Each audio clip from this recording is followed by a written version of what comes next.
Hello，大家好，我是09。那我现在人在这个防疫旅馆，那就是没错，就是我新冠肺炎是确诊了。那我在4天前的时候，发现自己的呼吸有点困难，夜晚的时候都会有点喘不过气这样子。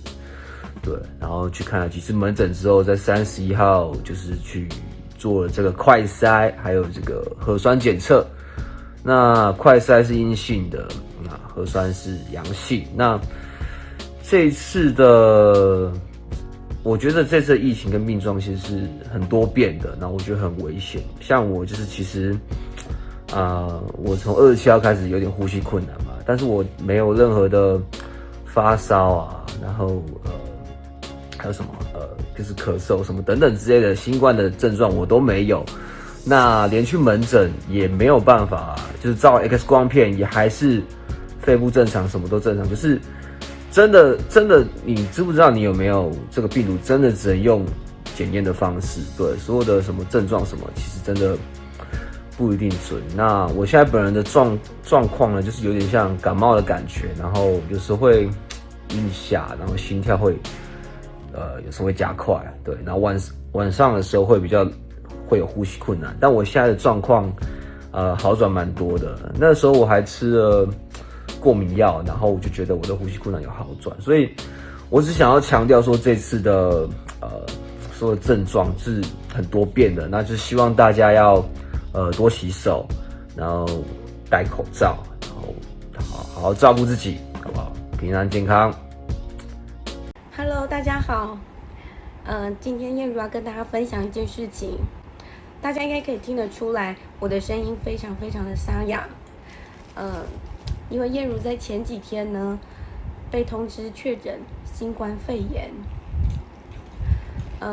除了我之外，我的先生还有我的小孩，也都是确诊了新冠肺炎。我们现在是在家隔离当中。我知道现在已经有很多人跟燕如一样在经历这个痛苦的难关，所以我希望呢能够把这个过程记录下来。燕如是在5月24号这一天发高烧到39.1度，那我的先生呢是发高烧到39.5度。我的症状呢，我是喉咙痛，然后还有咳嗽，还有痰。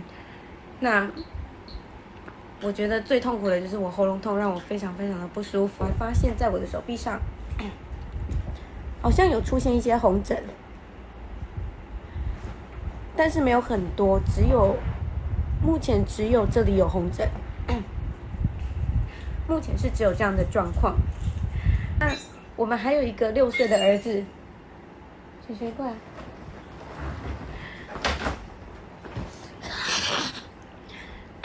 我儿子也是阳性。那我觉得从目前观察到现在他看起来比较没有什么症状，都还可以活蹦乱跳的玩来玩去，所以希望他可以一直都这样子。另外呢，还有一些人问我们说，那既然我们这么不舒服的话，目前为止新冠肺炎没有药物可以医治，那我们怎么度过的？其实呢，医生有开一些缓解我们症状的药物，像是发高烧的话会有退烧的药，还有呢，如果喉咙痛也有一些止痛镇痛的药，还有一些镇咳祛痰的药。那我不得不说，吃的这个药真的是让我们的症状缓解很多。那除此之外呢，还有很多人问我们说，我们现在是要赶快去集中检疫所吗？这也是我们当时呢确诊的时候非常紧张的一个问题。我们确诊的时候呢，其实就赶快打电话去卫生局，然后也打电话给1922，还有1999。不过呢，电话打了非常非常非常非常的久，1922还有1999都是爆满的情况。也因此呢，我们等了好久终于有人接电话了。那可以感受到他们非常非常的忙。那问到的结果呢，就是我们也只能在家里等，因为呢，现在呢，检疫所还有医院都是爆满的情况，所以我们必须要排队。如果说呢，我们真的非常非常不舒服，唯一的办法就只有赶快打119，也就是请救护车过来将你赶快送医。另外呢，还要感谢很多人哦，就是在这段期间，收到很多人的简讯。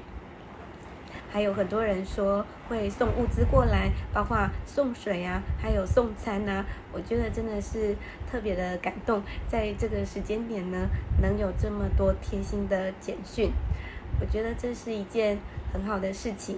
那也让我在这个过程当中呢，觉得自己并不孤单。那我们相信呢，我们一定都可以克服这个新冠肺炎，最后身体里面一定会有抗体，哎，加油！